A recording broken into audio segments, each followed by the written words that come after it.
Buckle up or paid up. Those who fail to wear their seatbelts or helmets during the upcoming festive period will be slapped with a maximum 300 ringgit compound.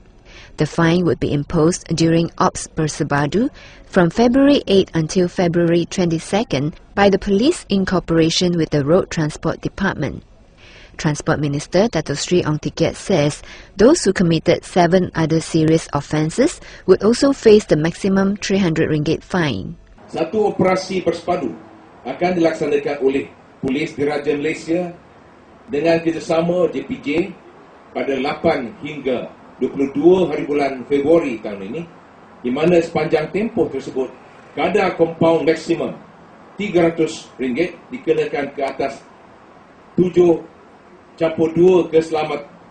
kesalahan serius yang telah dikenal pasti semasa mini lab penguatkuasaan yang diadakan pada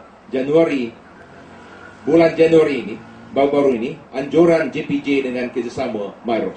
Jadi tuan-tuan dan puan sekalian, ini sebagai satu signal, satu amaran awal yang diberikan kepada orang ramai, sebab biasanya bila seseorang tu didapati bersabit kesalahan di sisi undang-undang, khasnya sisi undang-undang trafik. He said this when launching the Road Safety Integrated Campaign, Buckle Up, It Is the Law, in collaboration with Lawn Pack Insurance Berhad in conjunction with the Chinese New Year celebration.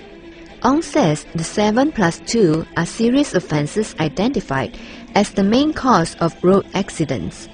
The 7 other offences include driving over the speed limit, overtaking on double line, cutting queue, speeding a traffic light, using the emergency lane, driving dangerously and overloading.